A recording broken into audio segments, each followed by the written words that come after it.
Let's ask my next guest, Victoria Churchill from the New York Post Swing State Project. How does Kamala Harris poll, survey, what's the public opinion on her with these foreign affairs issues? Do we know that yet, Victoria? Well, I haven't seen any direct polling, but my intuition would tell me that she would not poll very well. Look, when you look at former President Trump versus current Vice President, presumptive Democrat nominee Kamala Harris, I think we really see a night and day difference. Obviously, and we've heard about it, I'm not going to be the first person to say this on your show. Under Trump, we had no new wars, we had peace in the Middle East, we had the Abraham Accords. What we've seen under the Biden administration, which obviously Harris being the current vice president, she's kind of been a co-signer on this, and it's going to be pretty much impossible for her to run away from the foreign policy blunders that we've seen under the Biden administration. That obviously includes Hamas killing innocent Israelis, whether that was on October 6th of last year or even just this week. Israeli children were killed in a playground. Obviously, we've seen what's going on in Russia and Ukraine. If you talk to some foreign policy experts, they'll say we're on the brink of war, potentially even with China because of Taiwan and everything that's going on there. And obviously, Joe Biden hasn't been strong when he's had meetings with our allies. Even things like the D-Day event just a few months ago, he was kind of walking around aimlessly. I think that's done some damage to how our allies view America on a global stage. And I don't know if Harris in the next 95 days can do enough damage control to convince folks both domestically and outside of our own borders that she would do a better job than Joe Biden has done. Well, we do have what seems to be positive foreign policy news today with the prisoner swap happening between us and Russia.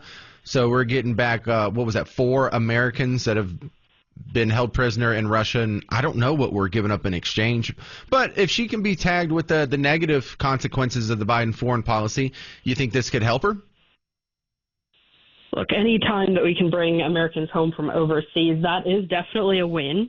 But we also have to make sure that we didn't give an adversarial nation back individuals who are seeking to cause Americans harm, and that we haven't risked more lives than we've saved.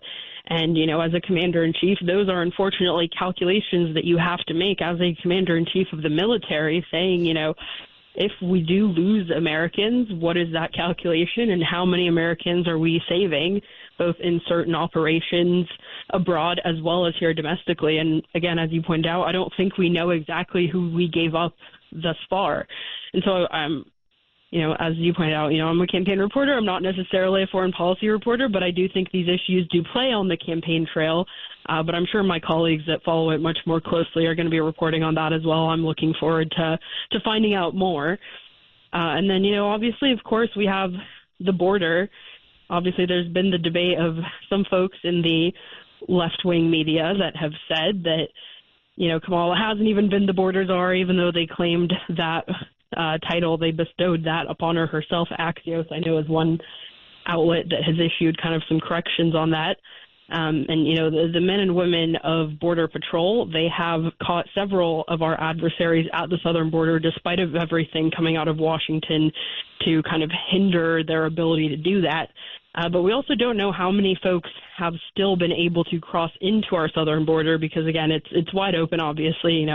You guys are down in Texas. You guys know it a lot better than I do up here in Northern Virginia, even though every county is a border county. You guys being right on the border have a kind of a front row seat to everything that's going on there.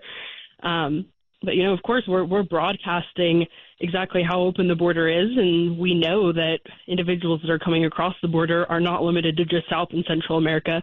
We have people flying in from all across the world just to come in through the southern border. Well, and, I think that's going to be something she can't run away from. Victoria, you're in the New York Post Swing State Project. I noticed 3 swing states have gone back into the toss-up category from Team Red since Kamala got the presumptive nomination. Georgia, Pennsylvania, and North Carolina are now toss-ups. That's quite a bit of movement for just the swing states.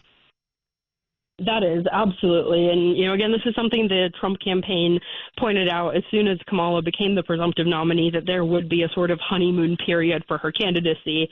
It would result in positive media coverage and, millions of dollars raised, which is what we have seen. I think Georgia is definitely going to be an interesting one. She did have her most attended rally of the cycle in the Atlanta area. But, even there, she was buddied up with Megan Thee Stallion, a big rapper, as well as Quavo. So I don't know how many of them came to a free Megan Thee Stallion concert versus the Kamala Harris rally. But, she is doing everything that she can to get folks through the door. And, that was definitely a win in her book, as we've seen. But I'm focusing a lot of my efforts on covering Pennsylvania and North Carolina. Obviously, Pennsylvania Governor Josh Shapiro is on the short list for the vice presidency. Right. At least now, she said she's going to announce her running mate by Tuesday, which then she will be doing an event with that handpicked vice presidential nominee actually in Philadelphia. So, she's definitely spending some time on the ground there. She is also going to be in Raleigh, North Carolina. I've covered a couple of her past visits in North Carolina that she's done over the course of July.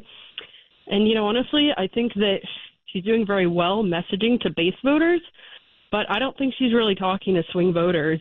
I have a piece that's going to come out here in the next couple of days. I actually went down and I talked to voters in Concord, North Carolina, a suburb of Charlotte.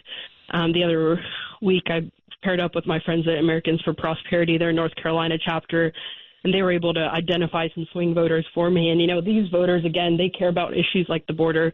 They care about issues like the economy. They don't necessarily care about the base issues that Kamala is running on, things that she considers to be important, things like reproductive rights. Abortion and racism and, Exactly. Gender stuff. All right. Tell them where they can find you outside of the James Show, Victoria Churchill. Well, you guys are having me on like every other day at this point, so I'm sure Right. I'll be back on soon. I always love joining for a few minutes, but outside of that, you can find me on social media, Victoria Churchill, X, Instagram, Facebook. You can find me everywhere there, as well as at the New York Post. I'm part of the Swing State team, where we have a drop-down button just for our own coverage on the homepage, and if you type in my name, you'll see all my articles up there. Victoria Churchill, thank you very much for being on the James Show. Thanks so much. Yet again. Thanks.